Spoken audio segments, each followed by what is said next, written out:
I am one of 4 kids. My older brother P, who I no longer have any contact with, my younger brother J, who is no longer with us, and my youngest sister K. Recently P's children, 2 girls and 1 boy, all in their late teens and early 20s, reached out to me and expressed a desire to have a relationship. I have 0 contact with their father and swore that I would beat him black and blue if I ever saw him again. My oldest brother P was always the golden child. No matter what he did, my parents always had an excuse for why it was not his fault. Bad grade? Teacher had it out for him. Cheating on every single one of his relationships? Good thing you did it to her before she did it to you. That one was my personal favorite. He also used to torment Jay and I constantly when we were smaller than him, until in high school, when I hit a growth spurt and sprung up to about 6 feet 4 inches and 230 pounds worth of muscle. After that I became the typical jock type. Played football, partied, bunch of friends, etc. Well, my younger brother, Jay, didn't get as lucky and stayed pretty small and scrawny throughout high school and college, only getting up to about 5 feet 8 inches, and didn't have a super active social life. Despite the difference in our schooling experience, I was always very protective of Jay, especially since we were always having to put up with P's bullshit, which stopped once he realized I could pound him into the ground and not break a sweat, as he was also a lot smaller than me at only 5 feet 10 inches. Not much to say about Kay. She was a great younger sister and P didn't dare mess with her or he would incur the wrath of our mother. So, in the late 90s, Jay met his first real girlfriend, A, and was over the moon about her. He spent every spare moment with her, and when he wasn't with her, he would do nothing but gush about her. I had never seen him so happy. Well, one day, he comes to us, all smiles, and announces that A is pregnant and they are expecting. The mood quickly turned, however, when a week later it came out that A had been cheating on Jay for the duration of their relationship with our older brother P. This broke my brother, and of course P, being the golden shit that he is, didn't even get a disappointed glance from our parents. To this day I have never seen someone look so broken as Jay had looked the last time I saw him. I believe his heartache was only compounded by the fact that my parents basically told him to get over it and be happy for our brother. Well, about a week after this revelation came to light, Jay took his own life. I had never been so sad and angry at the same time in my entire life. Sad that I would never see my brother again, and the pure rage of knowing that this was my brother and parents' fault. During the funeral, P walked in with A and I saw red. Thankfully I had other family there to stop me from doing anything stupid, but I told P that if I ever saw him again, I would kill him. Shortly after that, I cut contact with 90% of my family, with the exception of K and a cousin I had always been close with, because everyone except them wanted to make excuses for my parents and P. Even though my sister was just as crushed about Jay's death as I was and was angry for a long time. She and her then boyfriend, future husband, hit a financial rough patch after graduating college and were forced to move in with our parents. Due to unrelated drama at the time, they couldn't stay with me. So my sister stayed with them for several years, and over that time their relationship improved, and even though I wasn't thrilled at the time, I understood. She still doesn't really have a relationship with P, but is cordial if they meet. I don't blame her, because our parents did a lot for her and daughters love their cousins. So I didn't want to put her in that kind of position of choosing. I never had any kids, and truth be told, I never wanted any. I much preferred the role of the fun uncle. Kay met a great guy and had 2 daughters, who I absolutely adore. P had 2 more kids with A before cheating on her and splitting, and I've never met any of them. My parents have tried to make contact a handful of times, but I always told them to kick rocks. So last week, I'm chatting with Kay's daughters, 19 and 17. And they mentioned that their cousins have wanted to meet me for a long time and were hoping I would be willing to meet them as well. I don't believe they know everything that transpired between their dad and I, but I would be lying if I said I never had any desire to meet them.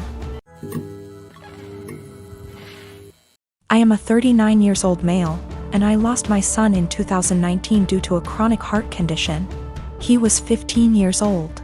It was devastating, and I just couldn't take it, especially when my family did little to nothing to support me during these difficult times. They didn't bring my son meals when he was at the hospital. They didn't let me go home and rest even for a few hours. They didn't take care of other things while I had a lot to deal with. I wasn't offered any help, just words. They just talk but do nothing.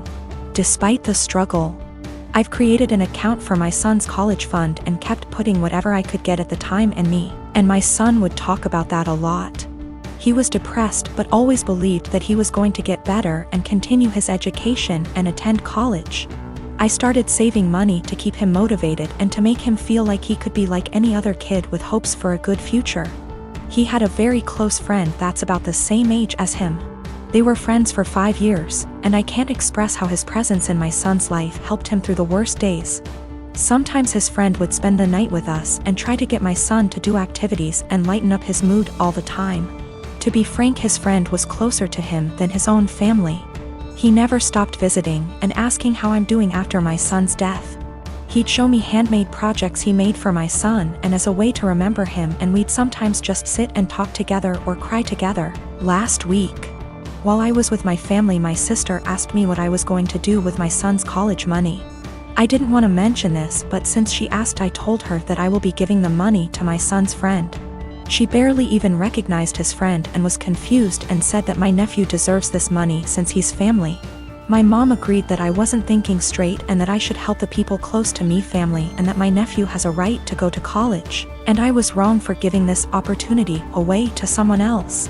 I didn't know what to say. They kept pointing out that I was making a mistake and how my nephew will resent me if he finds out.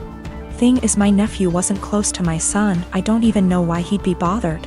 My sister went on about not being able to afford my nephew's college. I told her this was my decision, and I felt more comfortable that way. She started lashing out, constantly texting me, constantly wanting to talk to me, and ending up arguing. When I snapped, she had my mom calling me, basically guilt-tripping me and telling me I'm wrong and that I needed to think about this. It's just too much pressure and I'm feeling lost and unable to figure out how to deal with this. I had been with Carrie for 10 years, best friends since we met at the age of 12 in high school. We had tons of amazing memories. We've traveled to several countries together and made long-term work for 3 years while separated due to studies. Last Thursday I proposed to her in St. Lucia, not in front of anyone, mind you. I wanted it to just be private. She didn't say anything and I was thinking, oh shit, did I say or do something wrong? She started crying and said she had something to explain to me. She didn't want to marry me because she'd been sleeping with the coworker she said was just a friend for around 3 months. She said she rationalized it was just a thing that would pass, but it's continued, and she said she loves me so much. More than I'll ever understand, that I've helped her so much and she doesn't even know why she has done this. She said she loved me too much to marry me knowing she'd done what she did. She doesn't love the guy. It was just sex and she had been trying to stop the affair, but I proposed before that happened and she said she knew when I was kneeling that she couldn't marry me, not after everything I'd done for her, so she told me. I feel like my whole world has shattered. We had an awkward flight home on Friday evening and haven't spoken since. She has tried calling me but I haven't answered and I have until Monday off, so I'm just here. I've barely eaten. I feel like there's a black hole in my stomach draining everything I have mentally.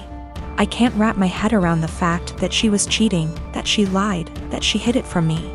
My sister apparently had some words for her. I'm trying to pretend I'm okay, but I'm not.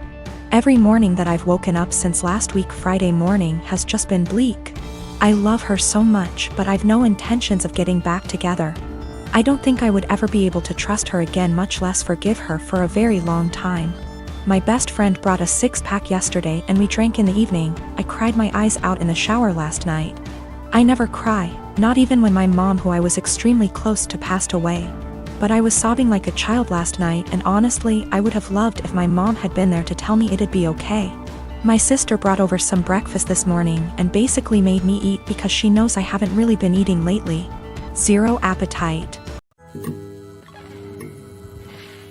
Me and my daughter, Anya, are from India. Our native language is Hindi. She's 11 years old now.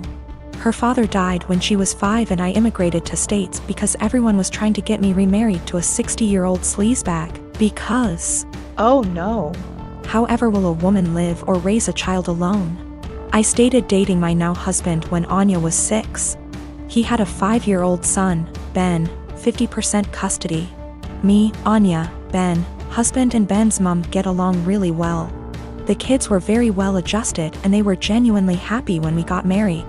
Whenever tensions arose, we dealt with them patiently. Let's just say after walking through the minefield of Indian family / drama, diffusing these toy bombs were very easy. Anya has a habit of talking in Hindi when she gets really excited. Sometimes, while talking to me, she starts talking in Hindi without even realizing it. This wasn't a problem. If she does that while others are around, I would remind her and she would revert back to English. Few months ago, Ben's mom passed away and he came to live with us full time. He has a room already and we put Ben into therapy immediately. A week ago, Ben walked in when me and Anya were cooking and we were talking in Hindi and he started crying. He told me he is feeling bad that he can't understand what we are saying. I hugged him and consoled him and assured him that we didn't do it to exclude him purposefully. And then Anya started crying and apologized. The whole thing was just heartbreaking. Since then, Anya has been making conscious efforts to talk only in English and I can tell that it puts Ben at ease. Yesterday, however, she was frustrated and started lamenting about schoolwork in Hindi to me. Me and Anya were in the living room and Ben and husband were in the kitchen and they heard it. Later that night, my husband told me how he thinks we must start thinking about giving punishments whenever she speaks in Hindi unconsciously until Ben starts feeling better. I was horrified at this suggestion. I have never pulled the "she is my daughter, not yours" card. But this is the hill I am willing to die on and use that card if necessary. Whether he likes it or not, it's her first language. Expecting her to always converse in her second language, even when she is feeling some extreme emotions, is just cruel. Especially after she is genuinely making an effort to make Ben feel more comfortable. It's almost like punishing for her heritage or for her being Indian. Of course, this is a huge point of conflict between me and my husband. I think it's unfair to do this to Anya, even temporarily. He thinks me and Anya are unnecessarily making feel Ben bad while he is mourning his mother, while we can try and prevent it. Both of us are conflicted here.